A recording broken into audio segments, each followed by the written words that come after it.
Se você tem um projeto Angular que o build é mais lento que a sua tarefa, esse vídeo é para você. Module Federation é a resposta arquitetural para isso, mas é também onde muita gente se complica. Neste vídeo a gente vai montar o micro frontend do zero, configurar todo o roteamento e carregar os remotes sob demanda. E que mais gera dúvida nas pessoas, o compartilhamento de dependências. Eu já trabalhei isso antigamente, onde MFEs não era só um luxo, era um requisito arquitetural.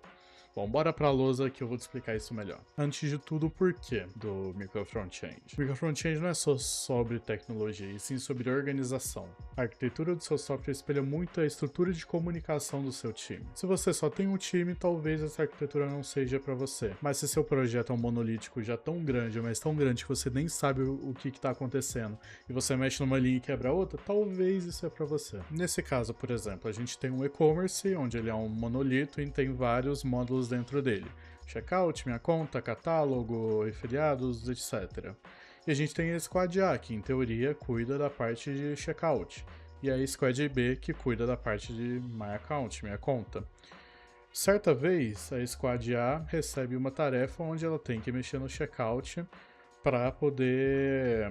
Enfim, é um bug que estava acontecendo no checkout. O que ela faz? Ela vai e mexe no checkout. Ok. Só que a Squad B também recebe uma atividade que tem que mexer em pedidos que não está chegando não está terminando no checkout, por exemplo. Então, o Squad B vai mexer em My Account e em checkout, porque a demanda dele pediu. Tá vendo que tem um conflito? Opa! Tá vendo que tem um conflito nessas duas linhas aqui? Pode muitas vezes acontecer de a Squad A alterar e a Squad B alterar no mesmo lugar e acabar arrumando conflitos, aí vai mais tempo de desenvolvimento e de dor de cabeça.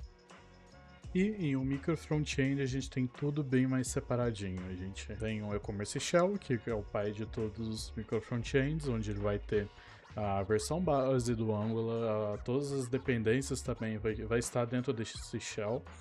E tanto a Squad A, B, C e D tem os seus projetos em fins separados. Checkout só fica com checkout, My Accounts é um projeto só de My Accounts, catálogo é só de catálogo e afiliado é só de afiliado, nesse exemplo. Isso também não só funciona para squads diferentes, mas se você tem um time, igual como eu disse antes, que tem um projeto gigantesco, essa separação também funciona muito bem. Agora, a Squad A checkout, se tiver algum problema com a account de usuário, vai ter que conversar com a Squad B para ela verificar na aplicação dela o que está acontecendo e a gente assim ter um controle melhor de fluxos. Vale lembrar que no Shell é onde fica toda a casca da sua aplicação, o layout, normalmente a autenticação também fica aqui dentro do Shell. E ele não reconhece os remotes, que são todos os micro frontends aqui embaixo, em tempo de build. Eles só são carregados quando necessários, né? E os remotes, que são os micro frontends, são aplicações Angular totalmente completas e separadas. Os builds e os deploys são separados, são todos separados para ter máxima autonomia de todos os times e de todas e garantir também todas as rotas, né? E esses micro frontends podem tanto exportar uma rota, um componente, para quem quiser consumir. E tudo isso fica dentro do Remote Entry, que a gente vai entrar um pouco mais a fundo já já. E aqui que separa os micro frontends de uma simples lib normal.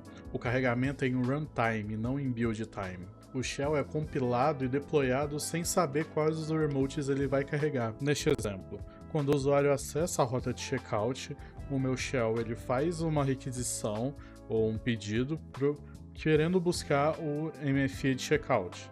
Então ele vai na rota do Remote Entry que a gente configurou, busca todo esse JS que é o Remote Entry da aplicação Angular compilada e renderiza ela dentro do shell, em tempo de execução, né? Em tempo de runtime. Isso é o que permite que o time de checkout subir uma versão nova sem rebuildar todo o shell e sem baixar novas dependências e carregar o projeto. Agora o problema central, o motivo desse vídeo existir. Cada remote é uma aplicação Angular completa, então, ingenuamente, o shell baixa o Angular toda vez que ele vai carregar algum remote. E com isso você destrói a banda do usuário. E pior, acaba com múltiplas instâncias do Angular na mesma página. O que gera, por exemplo, uma travação no seu site ou um excesso de banda desnecessária gasta pelo usuário. A solução é o compartilhamento de dependências. Carrega uma vez só e todo mundo usa aquela versão, por exemplo. Eu quero usar uma versão X do Angular, o Angular 22, agora que é o recente. Então eu declaro no shell que eu quero usar o Angular 22 e todos os filhos, os remotes, vão utilizar o Angular 22, então ele carrega apenas uma vez o Angular. E se você já trabalhou com micro frontends antes do Angular 17, mais para trás, depois da versão 17 o Angular mudou bastante. Ele deixou de fornecer o Model Federation, que é quando a gente carregava esses modelos e criava micro frontends antigamente, e trocou o seu motor de build. Antes era o Webpack e agora é o ES Build. Com isso, hoje a gente utiliza o Native Federation, que em teoria é a mesma coisa, só que ele é baseado em Ports Maps, que é o padrão da plataforma agora. A API que eu vou te mostrar agora. Estamos aqui no VS Code, agora para criar os micro frontends em si. Vou começar pelo shell, que é o comando bem básico, ng-new. Não muda muita coisa, shell. Só vou colocar alguns argumentos mesmo.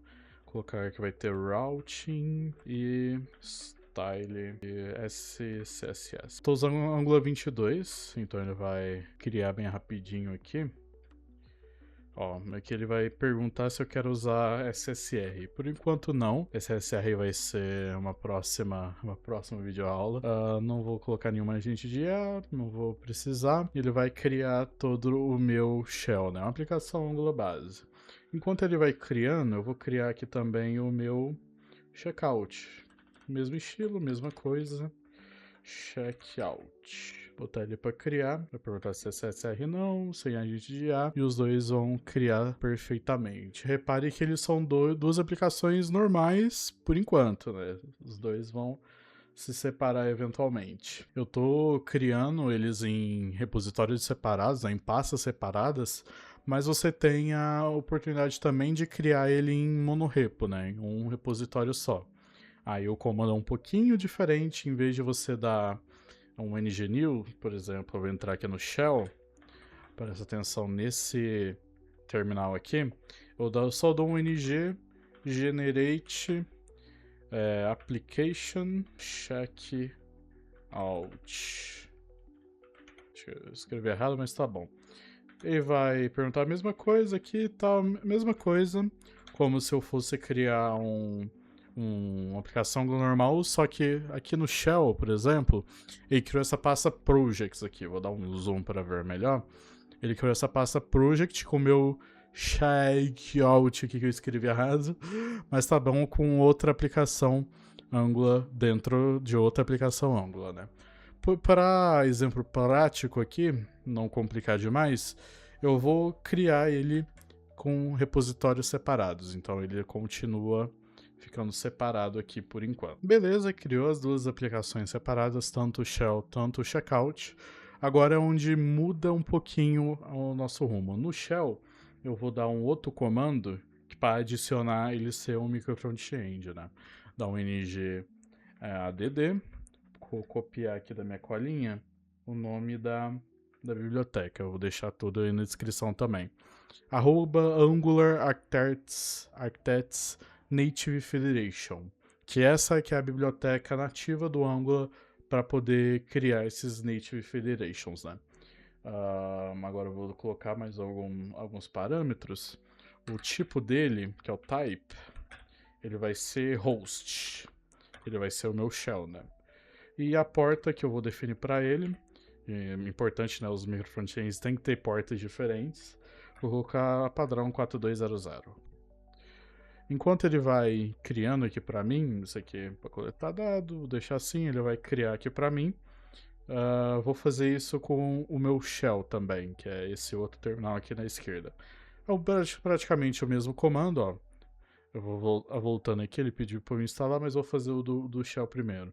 Mesmo comando, ng add, que eu vou adicionar um pacote, Angular Architects Native Federation, só que o type dele agora, ele vai ser do tipo remote, que ele é o meu micro front-end que vai ser consumido. A porta dele vai ser 4201, que é a porta onde vai ser separada, né? Aqui os dois vão perguntar que, como eu tô adicionando um pacote novo, ele vai perguntar se eu quero adicionar o Angular Architects, eu vou falar que sim para os dois, e os dois vão se configurar, tanto o shell quanto o checkout. Aqui ele vai pedir o nome de projeto, então você pode deixar o padrão mesmo, só dar enter que ele vai buscar automático.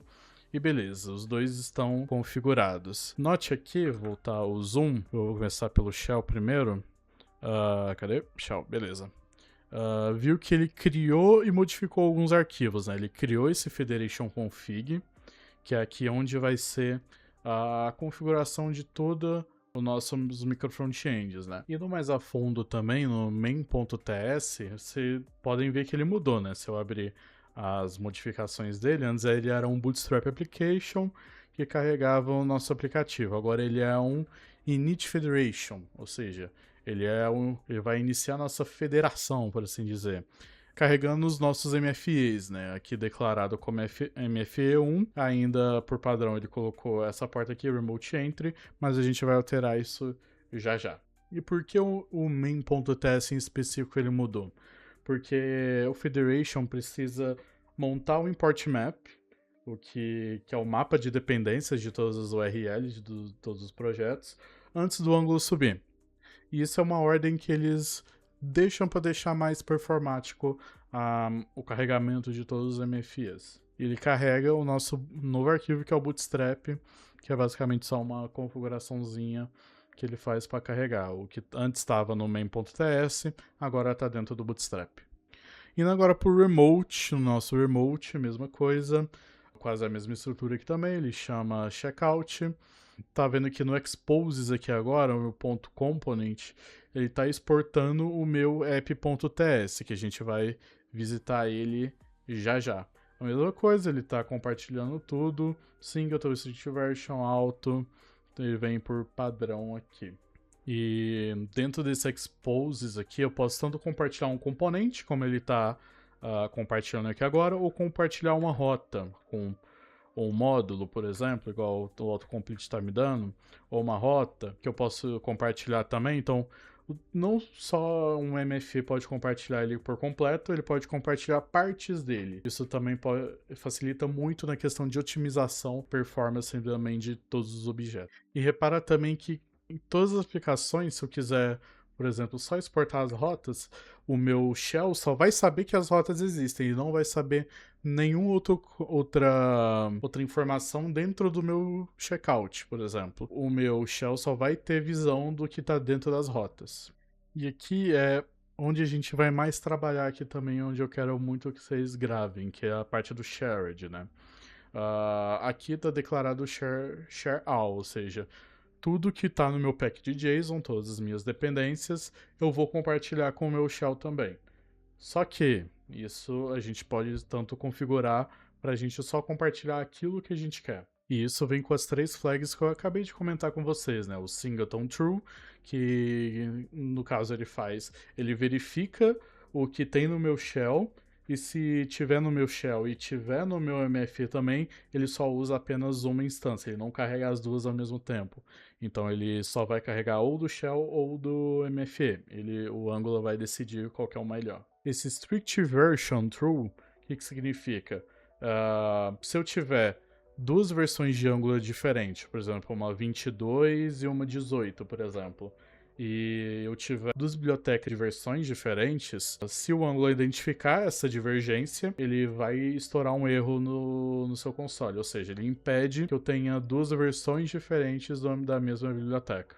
E isso evita a gente ter que carregar duas versões de biblioteca ao mesmo tempo. Mesmo com singleton true, se as versões foram incompatíveis ou diferentes umas das outras, ele carrega as duas ao mesmo tempo e acaba estourando um erro ou um bug eventualmente. E o required version auto, eu posso definir uma versão que eu quero, que é todas as bibliotecas ou que o Angular rode, eu gosto de deixar no auto porque ele pega automaticamente do meu pack de JSON. E descendo um pouco, tem essa parte de skips também. E ao contrário do share, onde eu compartilho as bibliotecas com o meu shell ou com outros MFIs, o skip é ao contrário. Eu impeço que o meu microfrontend compartilhe algumas dependências, ou seja, o RxJS, o Ajax, o FET, Test, um WebSocket e outras que eu posso impedir que ele compartilhe para aliviar um pouco de banda, aliviar um pouco o meu carregamento também.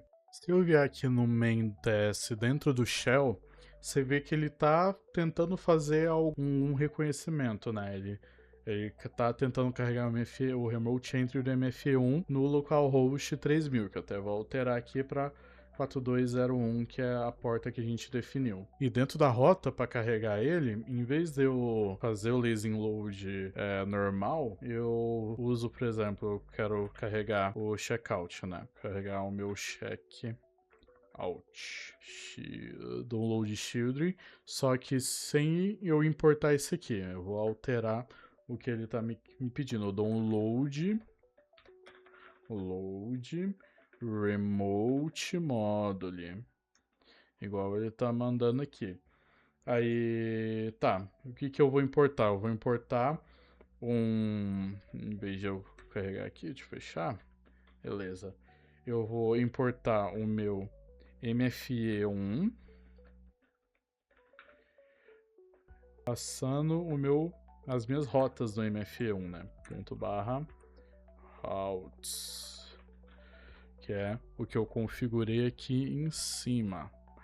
Ó, em vez eu estou compartilhando o componente, só que eu quero compartilhar as minhas routes. Eu quero compartilhar as rotas do meu checkout. Então, voltando nas minhas rotas do shell, aqui eu carrego as minhas routes, exatamente assim. Deixa eu ver se eu preciso importar. Eu preciso importar ele aqui, o load module, dou um .dem aqui, carregando o m.routes, que é as rotas dele. Lembrando que esse .routes aqui é a chave que eu expus lá no meu federação, né, no meu exposes. Ou seja, eu estou chamando esse .routes aqui, que vai carregar o caminho das minhas rotas, né. E MFE1, porque aqui no meu main.ts do meu shell, eu declarei que o MFE1 recebe a rota do remote entry. Isso é um lazy load padrão também, como o checkout também está no Angular 22, ele usa o modo standalone como padrão, então eu consigo fazer esse modelo de lazy load também. E agora, vamos rodar para a gente ver e testar se está funcionando mesmo. Vou rodar as duas aplicações aqui. E os dois vão buildar, ó. Começou. Buildando o Federation. Os dois fazendo a mesma coisa. Começando a buildar.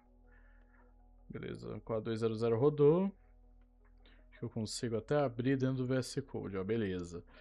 Então eu carreguei ele aqui, o meu 4200, que é o meu shell. Se eu for no checkout, viu que ele já mostrou aqui, ó.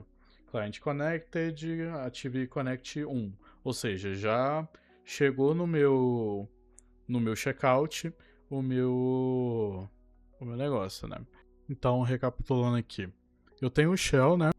Junto com ele eu tenho o meu Federation Config, onde ele vai compartilhar todas as suas dependências com singleton true, strict version e required version. Meu Bootstrap, onde ele vai carregar tudo. E o meu main.ts, onde no init federation ele vai carregar o meu remote entry, que eu vou denominar ele de MFE1, nessa rota, que é localhost 4201/remote entry, ele vai carregar o meu micro front-end. No meu app routes dentro do shell, eu declaro que o path checkout ele vai fazer o lazy load e vai carregar um remote module, ou seja, em vez de eu carregar um componente ou um outro módulo, ele vai carregar um remote module com o nome MFE1 que eu defini lá no main.ts e a declaração que eu exportei, né, que eu vou chegar lá no checkout. .dem carregando as routes dele. Beleza. No meu checkout, que é no meu micro front-end, eu tenho a mesma coisa. o name checkout. No exposes, eu declaro aquela chave lá que eu declarei lá no meu shell, né? O ./routes, onde ele vai carregar o arquivo de routes. Compartilhando tudo, também a mesma coisa. E no meu arquivo de routes aqui, eu criei um path padrão, onde ele carrega nada e carrega com o meu componente de app. Onde no app eu coloquei que ele é o checkout, só pra gente mostrar que tá carregando, né? De resto, tudo padrãozinho. Meu shell também, meu HTML é a mesma coisa. Olá, eu sou o shell, bem-vindo ao shell. E o meu route outlet, onde ele vai carregar as rotas, né? Indo pro teste, aqui, já dei um spoiler. Se eu entrar no 4200, ele vai mostrar eu sou o shell, bem-vindo ao shell, que é o que eu defini aqui na frente, que é o meu shell. Se eu entrar no meu micro front-end, que é o checkout, que é na rota que eu defini aqui, que é o checkout onde eu tenho que no path checkout ele vai carregar o meu micro front-end, só escrever aqui, checkout, tá lá. Ele entra dentro do meu micro front-end e carrega meu checkout. Olá, sou o remote, que é exatamente o mesmo nome que colocou aqui, que é checkout. Olá, eu sou o remote. E agora, voltando um pouco de falar para trade-offs dos micro frontends, a gente tem que ter muito cuidado quando a gente for migrar, porque lembra que a gente declarou o strict version, ou seja, se eu for melhorar a versão do Angular, upar a versão, se lançar o Angular 23, 24, eu tenho que me atentar a mudar o Angular em todas as versões, né? Tanto no shell, tanto em todos os micro frontends, né? Porque meu strict version vai estar true. Se eu deixar ele como false ou não declarar, esse erro não vai estourar, né? Você pode ter essa dependência, igual eu comentei, de usar bibliotecas e várias coisas diferentes, mas tem que se atentar muito ao que vocês compartilham, se isso pode causar algum erro ou não. Você tem independência de fazer o que quiser dentro de uma janela de compatibilidade de versão. Outra coisa que a gente tem que se atentar também é que, beleza, a gente tem um CI/CD separado, independente, mais rico, só que cada remote entry ele não pode ficar cacheado por muito tempo, porque se eu tiver uma atualização em um dos meus micro frontends, o meu navegador ele vai carregar a versão que tem cache, então a gente tem que configurar um cache mais curto para eles sempre verificar se houve uma nova atualização em alguns dos meus micro frontends, né? E o mais perigoso assim também, os famosos gerenciamentos de estado. Todo mundo tem a tentação, né, da gente criar um gerenciamento de estado global no shell para todos os meus MFEs, né? Não faça isso. Você acopla times nos detalhes internos de estado de um outro time, por exemplo. Eu tenho um estado de produto, de estoque, né? Tenho no meu, voltando à nossa explicação lá de e-commerce, eu tenho um produto e eu adiciono ele no carrinho. Tenho vários estados desse estilo, né? Tipo, eu tenho, por exemplo, o módulo de produto, onde eu clico para adicionar o carrinho, e esse estado do item sair da tela e ir pro carrinho, eu posso compartilhar ele entre os times, né? Só que não, né? Isso mata um pouco a independência do que a gente busca dentro dos micro frontends, né? Tipo, a comunicação dos MFs tem que ser um contato fino, tipo, eventos ou um minúsculo exposto dentro do shell, que os remotes consomem via. Se dois remotes precisam compartilhar um estado um do outro, talvez eles devem ser um só. Bom, e isso foi o vídeo. Eu espero ter conseguido explicar mais ou menos como é que o micro front-end funciona. A gente criou micro front-end aqui na prática. Eu vou deixar o código dele na versão de monorepo, que é basicamente a mesma coisa. No meu GitHub, tá tudo na descrição, como todos os comandos e tudo que eu utilizei aqui. Eu escrevi um artigo completo também no meu Medium, explicando mais ou menos como que, mais detalhadamente, como funciona as coisas aqui. Comentado linha por linha, matriz bem detalhada mesmo. O link tá na descrição e esse é o nível de conteúdo que eu espero que atinja vocês, melhorem o dia de cada vez de vocês, né? Deixa o like de vocês, compartilhem com todos os seus desenvolvedores Angular ou alguém que queira entender mais ou menos essa arquitetura de micro frontends. Comente o que eu possa trazer aqui pro canal também, o que eu possa melhorar. E muito obrigado, até mais. Deixa o like, fui!